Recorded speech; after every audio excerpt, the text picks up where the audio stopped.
Hello everyone, Lisa Thomas, BNI Executive Director from BNI Melbourne North and the Inner West, and welcome to Network Success Northside Notables. So this is our podcast, this is episode 2. So this is our podcast celebrating our local heroes. So a lot of the time as business owners, we look outside of ourselves, we look at entrepreneurs that are international or national, but we have so many great local stories. So today on these podcasts, we would like to celebrate our local heroes.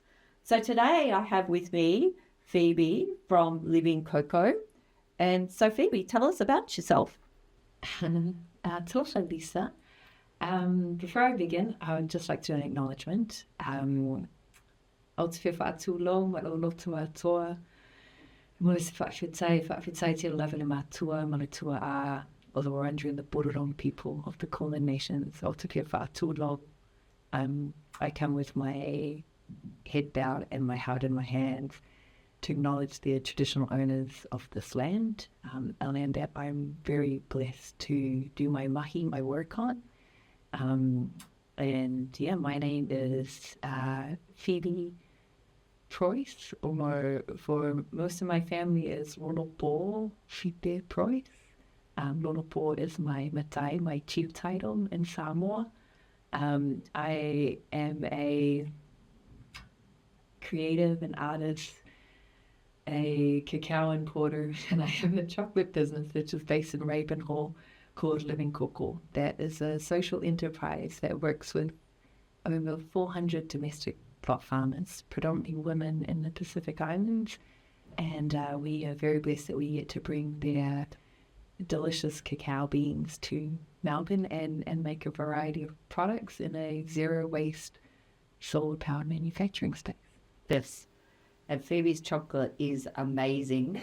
I was addicted for a very long time, but now I just have it for special occasions because I was just getting bigger and bigger. Anyway, it's fantastic though.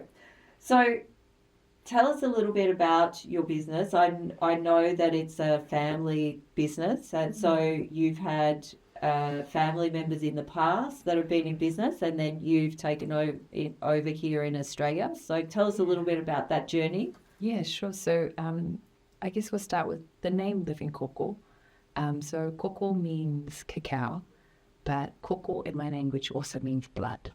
So Living KoKo means the continuation of the journey of our bloodlines, collective bloodlines. And we came up with that name because Living KoKo didn't really start when I registered the name of the business. It started many generations ago with both sides of my parents. My grandfather on my mother's side, Te Laulu Sesole John Stanley, was the high chief of our district. So not just the village, but the full district. And he was, similarities in that we're both community cultural development practitioners.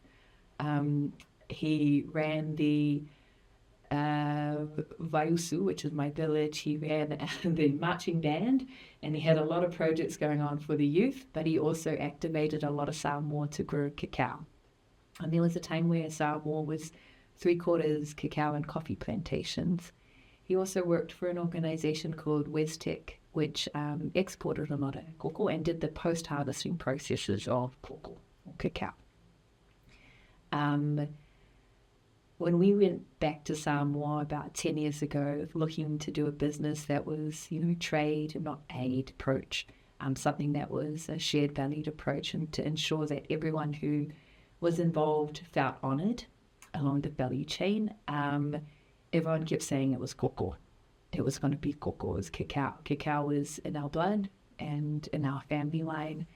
And we would go and visit farmers, and literally as soon as they found out that my mother's maiden name was Stanley, the elders in the village would just welcome us in. They'd welcome us in with tears in their eyes, remembering the love that my grandfather had for his people. It just felt like everything was aligning, and it felt like something that was exciting and that we didn't want to walk away from. But it also, like, to be completely honest, it felt like a massive responsibility too. It felt huge. It felt like my name and my family's legacy. And definitely was the time that I had to rise up to it and realize that this wasn't just a transactional approach to business. There were relationships, intergenerational relationships on my mother's side and also on my father's side. My great-great-grandfather was a cacao exporter and dealer and had traveled the world with cacao, and we are still finding connections around the world with family members we didn't know that are in this industry. So, yeah, it felt like the continuation of the collective journey of our bloodlines. It felt like what the name means. So we came home with our first couple of kilos and created our first batch of chocolate, and yeah, it tasted pretty good. Never made chocolate before. It's excellent. I can do this. So I'm definitely a YouTuberist and didn't really learn via institutions and things like that. So everything was kind of guesswork and tasting and sampling and things like that. And yeah, now we went from like 2 kilos to being the largest importers of cacao from Samoa to Australia. So, yeah, That's fantastic. yeah. So you're also an award winner. Yeah, I know, crazy. No, it's not. No, you've got such a beautiful story and you come from the heart. So it does not surprise me that you're an award winner as well. Yeah, we've won a few awards. A funny story is when we won the Mountain Sustainable Business Award, Business Excellence Award, I was just so sure that we weren't going to win the award. There were just so many incredible small and large businesses that were in the category that I just convinced myself it wasn't going to happen. I was so chilled. I was literally, just go and order another drink, I'll be fine. And then when our name was called out and everyone was clapping, it felt like I was floating to the podium, and I was just like, what am I gonna say? I don't know what to say. But yeah, I guess you just get up there and something gets channeled and it just comes through. Yep. So what did you actually win? Okay, so we won the Mountain City Council Business Excellence Award for Sustainable Business of the Year and Product and Processes. And they went through a rigorous kind of testing and deep dive into our business on our sustainable practices within the factory as a zero waste business, but also the sustainable practices that we have back in Samoa to ensure that the cacao prices don't soar in Samoa because we're removing a lot of the cacao, and Samoa consumes more cacao than it actually exports. Yep. So when the prices go up, Mum calls and my aunties call me to let me know. So we won that last year. And we also won a bronze award for our head and heart drinking cacao, which is ceremonial grade cacao, 100% just the bean, for the Clean and Conscious Awards. Yep. And then we've just found out this week that we're finalists for the Clean and Conscious Awards again for 2024 for our drinking cacao and one of our chocolates. Oh, good stuff. Well done. Congratulations. That's so good. So you've been on your business journey for a little while. What do you think stands out for you that makes you different to a lot of the other? Because there's a lot of chocolate on the market. Yeah, there is a lot of chocolate. So what do you think makes you stand out a little bit different from everybody else? There's a lot of great chocolate on the market. There's a lot of chocolate that probably isn't as ethical. Yep. With their practices and their supporting of Indigenous cultures. I think what makes us stand out is our deep connection to the lands of where the cacao comes from. Yeah. Like literally, it feels like there's so many people in Samoa that feel honoured and are then supporting the koko to be brought to us. Yeah. And we pay our farmers well over and above the international rate for cacao. And so when the prices soared recently, and there was a lot of news coverage about cacao prices, yes. I was like, finally. Everyone was calling me going, oh my gosh, how's this going to affect you? And I was like, it actually isn't, because our relationship it's with family and friends, and intergenerational. We have always been paying a good price for our cacao. You can taste it. You can taste it. They're being supported. Yes. When the prices went up, I thought, I really hope and I pray that money is actually going back to the farmers and not just a couple of middlemen in between. Yeah. So you're a BNI member. You're actually our number one member in the region. So well done. Congratulations. I really had enough things. No. I love it. I'm going to enjoy it. I'm going to enjoy it while I have it. You know? Be proud. So can you share how BNI has actually helped your business or helped you personally? Yes, I can share that. It has helped me understand how to service I guess from product-wise and from products for what we say, how to service a more corporate space, how to create corporate packages, not only with our products but also with our events. Yep. So it's shaped that in a way.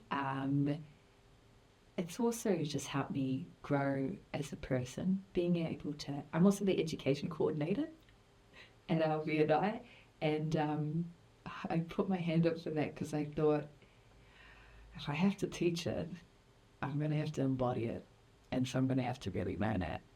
And so putting my hand up for the education coordinator was about me trying to step into some growth. And I really loved that.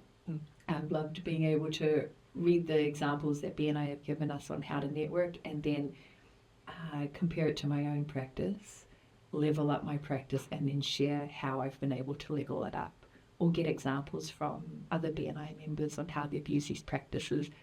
It allows me to have more visibility in my business, shine a light on what we do, but then when I bring in other members and what they're doing, and networking that is, slightly out of the norm or really deeply connected to that BNI lesson, it shines a light on their business as well. So trying to bring that, I guess, giver's gain mentality as well and shining light into businesses, also into the education role. Also, I've just realised I love getting up and talking. Yes, you do. And you do a great job with it too. Thanks. Now, I know that you partner with one of your the members in your chapter. Mm-hmm. Do you want to talk about how you and Alicia work together? And yeah, I would love to talk about that. So Alicia and I run wellness events, women's circles, but also corporate wellness spaces. We offer connection using our plant medicines, but also breath work, meditation, connection activities that help us kind of deep dive a little bit into what we're going through and how we're processing life, and also using the plant medicines to give us a more gentle lens on ourselves and on each other.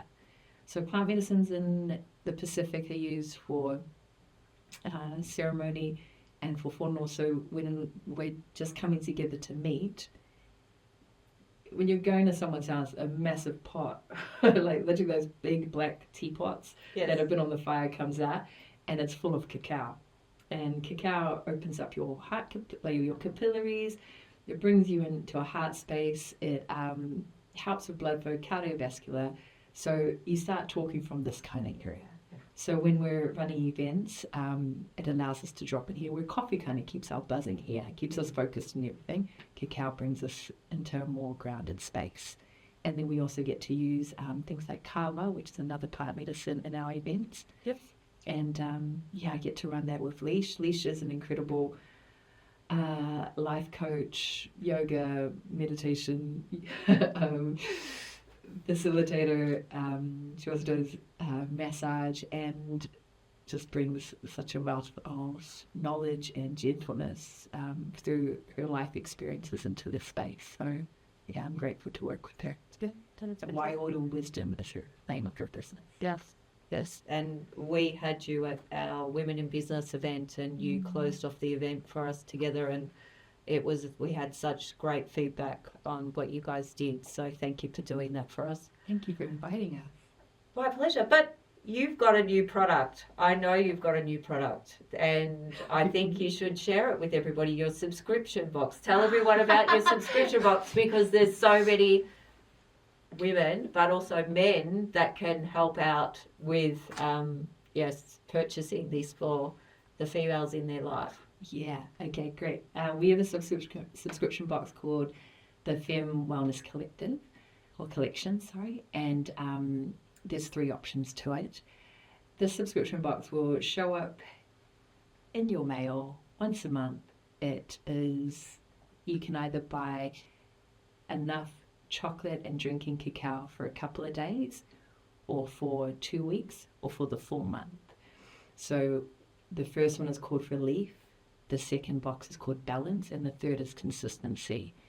Cacao, being the highest plant-based form of iron and magnesium, really supports women through their menstrual cycles. It helps ground them, the antioxidants in there helps balance their hormones. The iron, as we're going through that menstrual cycle, also helps increase their iron, and magnesium just helps remove inflammation. So it dawned on me, like, wouldn't it be amazing if in the mail you got chocolate just before your cycle? Yes. Because if you were to get it and you bought it for yourself, you would think, while you're going through, your estrogen levels dropping, you're becoming more critical of yourself and your situation, you're going through PMS, you'd be reminded that there was a time that you loved yourself enough to buy this subscription box. You'll also be reminded that your cycle's about to start, for those of us who forget sometimes. But then, and then if someone else has purchased it for you, like a year-long subscription, every month you'll be reminded that this person really cared and loved you and loves you. So the box comes out with the chocolate and drinking cacao, and also a card with a monthly ritual just to ground yourself with breath work, affirmations, positive affirmations, and just, 5 minutes to take out for yourself to ground yourself. Yeah. I just think it's a fantastic idea. Thank you. Yes, and well done with putting all of that together. So if you were going to give some tips or advice for people that are just going into business, or for entrepreneurs, because you've had quite an extensive journey, and not only here in Australia but also in Samoa as well. So what sort of tips would you give people? Mm-hmm. What would be some stuff that you would like to share? I'm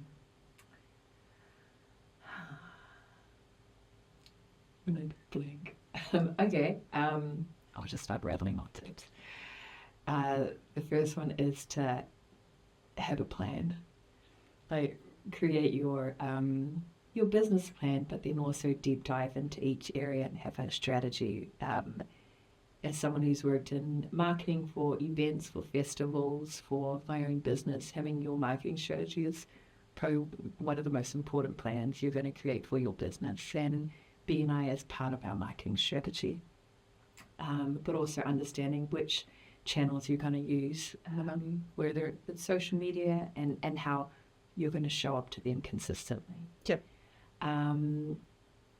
And I think I'll actually just talk about marketing for one of my major tips is I make sure that I have a photographer who's also a BNI member. So Gracie from Fair Art, I schedule her in for the year to take all my photos for every sales event. And we do that in one batch.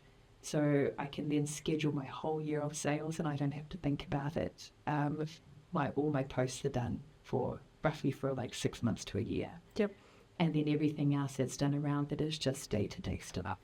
So I know that if I'm showing up consistently to my marketing strategy, that I'm ticking the boxes there, and then I can focus on other work. So I get creative for a couple of weeks, knock out as many posts for 6 months as I can and emails, and then I can have the headspace to be creative with my events and other things. So I think your marketing strategy is really important, because we all have this skill set that we want to turn into a business. But turning into a business, besides, you obviously need your finances and things like that in check. But I remember making my first block of chocolate, and I was like, yeah, look, only I know it exists. Yeah. This is amazing. Nobody knows it exists but me. And then I was like, oh gosh, how am I? Okay, sit down and create your marketing strategy. Yeah. Okay, fantastic. Well, thank you very much for sharing your story with us today. Very excited to have you in here, and also with your new product as well. And I love the tip about showing up consistently. And I think sometimes we get so busy with our businesses that in the business, doing the business, that we forget that we've got to do these other things as well. So showing up consistently with your marketing is a great tip. But what would be if you wanted to share a business book or a podcast that has really helped you along the way, what would that be? Profit First. Yes, that's a fantastic book. Yeah. That, especially, I can't remember who wrote it, so it's just bad. But as someone who has, grown up in service, has always been thinking about the community, and always put everyone else first. And, it took a long time and still takes a long time to kind of unravel the people pleaser within me. Profit First made me realize what I needed to do to be actually sustainable in my business. Like, I can preach to the cows come home about we're zero waste and we do this back home, but if I'm not bringing in the money because I haven't figured out my finances, then Profit First. Okay. Thank you very much. Thank you for coming along today. Thank you for having me, Lisa, and thank you, BNI.